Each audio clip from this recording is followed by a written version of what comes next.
कथा क्रमांक 4. नशीब. दुपारचं ऊन चांगलंच तावत होतं. वाऱ्याची झुळूकही येण्याशी झाली होती. उकाडा चांगला जाणवत होता. वस्तीवर काळं कुत्रं बी दिसत नव्हतं. जो तो आपल्या कामास गेलेला होता.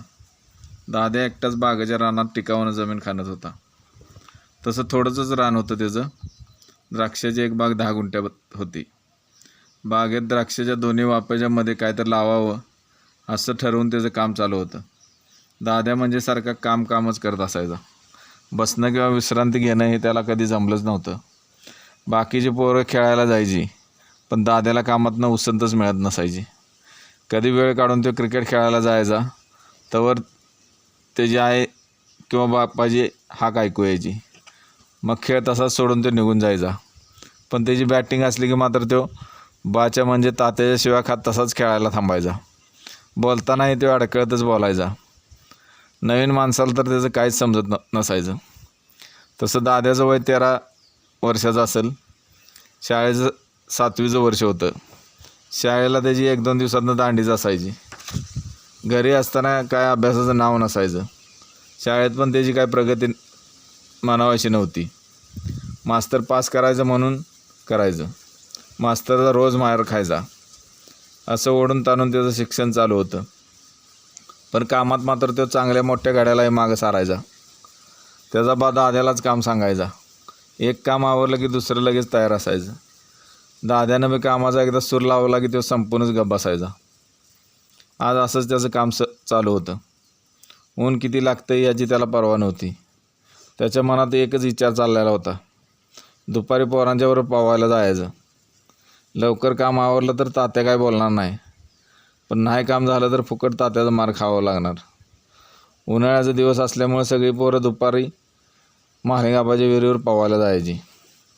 फक्त एकाच विहिरीला ऐन उन्हाळ्यात बी पाणी असायचं. तशी ती विहीर बी तळ्याच्या अगदी जवळच होती. विहिरीच्या वरच्या अंगाला 100-1 गजावर तळं होतं. तसं तळं फार मोठं नव्हतं. त्यात बी उन्हाळ्यात जनावरांना पाणी इतकंच पाणी असायचं. जनावरांची ये-जा असल्यामुळे ते पाणी बी फारच गढूळ असायचं. त्यामुळे गावातली पोरं महालिंगाबाच्या विहिरीवर पोहायला जायची. विहिरी तशी मोठीच होती. त्यात सर्वांचा शिवाशिवीचा खेळ चालायचा. त्यामुळे पोरं तासनतास पोहत बसायची. बराबर कामावरून दाद्या घराकडे आलेला होता. तवर किसनानं हाक दिली. "अरे दाद्या, अरे झालं का नाही तुझं काम?" आलो येतोय लगेच," असं म्हणत ते लगबगीने घरात शिरला. वळचणीवर वाळत टाकलेला टावेल खाली ओढला. बरमुडा खांद्यावर टाकून घरातनं तो बाहेर पडला. तात्या तोवर आरडायला लागलं. "अरे कुठं चाललायस लगबगीनं? काम कोण तुझं बा करायचं काय? झालंय सगळे काम आवरूनच आलोय," असं म्हणत दाद्या पुढं चालू लागला. तवर पोरं लिंबाच्या झाडाखाली येऊन थांबलेली होती. नित्याला अजून पोहायला येत नव्हतं. त्यामुळे त्यांनी दोरी बांधून पोहायला तयार केलेला भोपळा घेतलेला होता. दुपारच्या उन्हाच्या झाडा चांगल्याच बसू लागल्या होत्या. पण पोरांना त्याचं भानच नव्हतं. चालत जाताना गजबापूच्या विहिरीजवळ पोरांचा घोळका थांबला. तिथल्या झाडाच्या आंब्याला पाड लागलेला होता. त्यामुळे काही पोरं लगेच आंब्याला दगडं मारू लागली. मध्येच मागं वळून गजबापू येतोय का काय ते पाहायचे. हा गजबापू म्हणजे लय डॅम्बेस माणूस. कोणाला विहिरीत पोहायला येऊन द्यायचा नाही. कोणी आंब्याच्या झाडावर चढल्याला दिसला की किंवा दगड मारताना दिसला की लगेच ते शिवा देत पळत यायचा. त्यामुळे सगळी पोरं त्याला टरकून असायची. आज बी तसंच झालेलं होतं. पोरं भेतच आंब्याला दगडं मारत होती. दाद्या बी दगडं मारत होता. दगडानं नेम लावण्यात दाद्या लयच पटायत होता. बरोबर नेम धरून ते अलगत पाड लागलेला आंबा टिपायचा. पोरं त्याला म्हणायचे, दाद्या मला एक आंबा पाडून दे की." मग दाद्या दगड बिरकवायचा. एखादा दगड वायपळ जायचा, नाहीतर प्रत्येक वेळ आंबा पडायचाच. असं दगड मारणं चालूच होतं. तवर धान्या आरडलं, "ए पळा लवकर, गजबापू आलं बघा." मग सगळ्या पोरांनी धूम ठोकली. पळत सगळी पोरं महालिंगाबाच्या विहिरीजवळ पोचली. आज विहिरीत पाणी जरा कमीच होतं. म्हणजे 1.5 परूस पाणी होतं. दाद्यानं लगेच कपडे काढून फेकली. बाकीची पोरं बी कापडं काढून धडाधड उड्या मारू लागली. दाद्यानं बी वरनंच उडी मारली. तसं पाणी जोरानं वर उडलं. तवर गजबापूच्या लल्ल्यानं बी जरा खाली उतरून सूर मारला. पोरांचा लगेच शिवाशिवीचा डाव सुरू झाला. रोजच्यासारखाच आजही तसाच डाव सुरू झाला होता. काही वेळ असाच डाव चालला. त्यावेळी दाद्यावर डाव होता. बाकीची पोरं विहिरीच्या दुसऱ्या टोकाकडे होती. त्यात कोणी वरती भिंतीवर चढून उभं राहिलेलं, तर कोणी कट्ट्याला धरून लोंबकळत होतं. काही जण खाली पाण्यातच होती. ज्यांना चांगलं बुडता येत होतं ती पाण्यातच थांबायची. अशातच दाद्यात डाव घेऊन जात होता. त्यानं इकडून सूर मारला. सगळी पोरं ते बुडून कुठं निघतो याचा अंदाज घेत होती. बराच वेळ झाला तरी दाद्या काय वर येत नव्हता. पोरं बावरून बघत होती.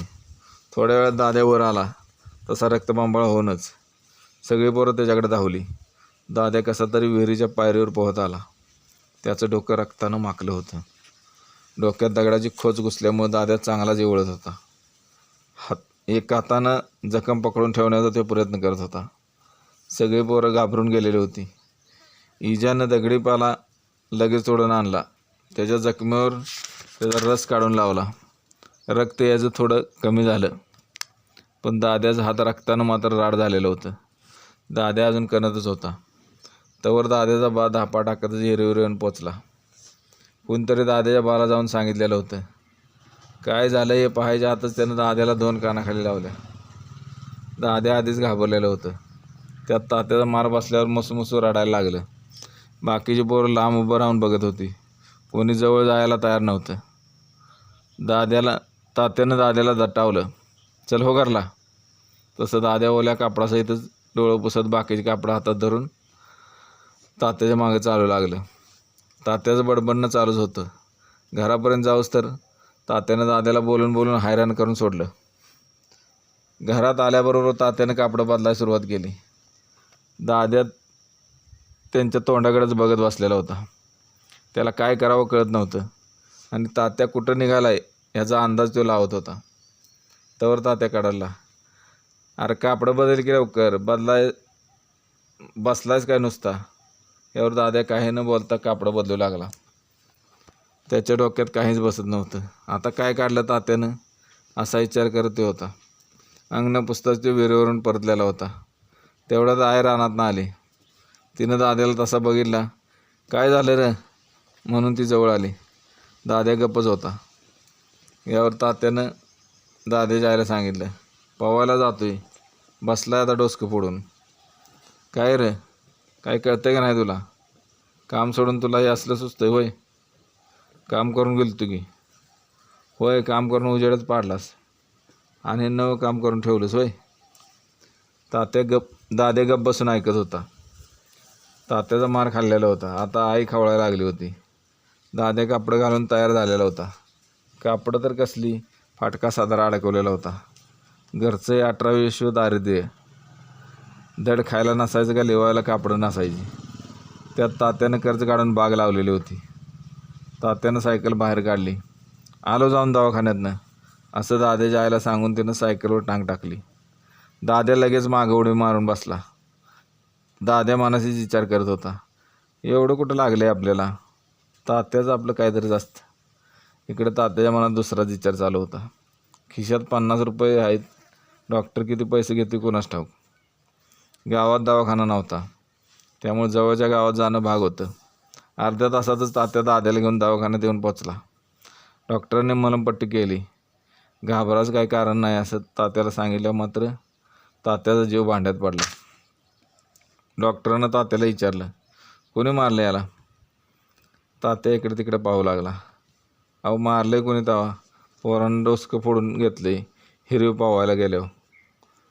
अहो ह्याच्या गालावर मारलेल्याची बोटं तशीच दिसतात. तसा तात्या चमकला. मीच त्याला मारलं होतं, लयच आगाऊपणा करते. अहो ह्या वयात पोरासनी आगाऊपणा नाही करायचा तर मग केव्हा करायचा? हे सगळं ठीक आहे, पण बघा की जास्त लागलं असतं तर केवढ्याला पडलं असतं. असं म्हणत तात्यानं डॉक्टरला विचारलं, किती पैसे झालं? आमची परिस्थिती आधीच बेताची आहे, हे पोरं असलं. डॉक्टरनं त्याला विचारलं, अहो पण म्हणून का पोराला मारायचं असते होय? त्याला एवढं लागलं आहे आणि वरनं तुम्ही त्याला इतकं बोटं उठूस तर मारलं आहे. डॉक्टर वर बघत बोलत होता. काय एकेकाचं नशीब असते. का हो काय झालं? तुम्हाला पोरगा तर आहे, माझ्या लग्नाला 8 वर्ष झाली पण अजून काय नाही. म्हणजे हो तुम्ही तर डॉक्टर आहे सगळे, काय उपयोग आहे त्याचा? हे काय आपल्या हातात असते होय? नशिबाचं भोग असतात, ते कोणाला चुकत नाहीत. मस्त एवढा पैसा आहे, पण काय करायचं त्याचं, असं म्हणून डॉक्टरने चष्म्याच्या बाजूला बोट घालून डोळ्याच्या ओल्या झालेल्या कडा पुसल्या. तात्या तिथनं उठला. त्यानं बाहेर लावलेली सायकल काढली. दाद्याला बस म्हणून त्यानं सायकलचं पॅन्डल मारायला सुरुवात केली. मनात विचारांचं कावर सुरू होतं. डॉक्टर एवढा मोठा माणूस, पण त्याला पोरबळ नाही. काय नशीब आहे त्याचं. आणि आपल्याला पोरगा आहे तरी आपण त्याला गुरागत काम लावतोय, सारखं त्याला मारतोय. त्याला एवढं लागलं असताना आपण उगाचच त्याला मारलं. नाही, आता त्याला जास्त काम लावायचं नाही, त्याला शाळा शिकू दे, असा विचार करत तात्या सायकल चालवत होता. डॉक्टराचं बोलणं तात्याचं चांगलं जिव्हारी लागलं होतं. गावात पोचल्यावर त्याच्या ध्यानात आलं, आपण पोराला काय खायला विचारलं नाही. तोवर गाव जवळ आलेलं होतं. गावात रामेश्वरनं हॉटेल उघडलेलं होतं. त्याच्या हॉटेलात तसं जास्त काही नसायचं, पण भजी, वडापाव, मिसळ व चहा असं मोजकं जिन्नस मिळायचं. हॉटेलजवळ गेल्यावर तात्यानं सायकल थांबवली. दाद्याला काय कळना. कधी जाऊया म्हणलं हॉटेलात तर न जाणारा हा तात्या आज इथं कसं काय थांबायला लागला आहे, असं दाद्याला वाटू लागलं. पण तात्यानं 2 भजी दे रे अशी रामेश्वरला ऑर्डर दिल्यावर मात्र दाद्याच्या तोंडाला पाणी सुटायला लागलं. तसा तात्या काढायला, बस की आता. तसं दाद्या गुमानं लाकडाच्या स्टूलावर बसलं. गरम भाज्याचा वास नाकात शिरत होता. दाद्याची चुळबुळ वाढली होती. तर रामेश्वरानं भाज्याच्या 2 प्लेटा टेबलावर आणून ठेवल्या. गरमागरम भजी होती, त्यावर तळलेल्या मिरच्या टाकलेल्या होत्या. दाद्याने एक भाजा उचलून तोंडानं त्याला फुकू लागला. थोड्या वेळातच दाद्यानं भाज्याची प्लेट रिकामी केली. ऊस करत तो जगात ठेवलेलं पाणी पिऊ लागला. दाद्याला आता जरा बरं वाटू लागलं होतं. तात्यानं त्यावर सायकल काढली व टांग टाकून तिथून जायला लागला. दाद्याला बस म्हणायच्या आत दाद्या उडी मारून बसलेला होता आणि सायकल घराकडे धावू लागली.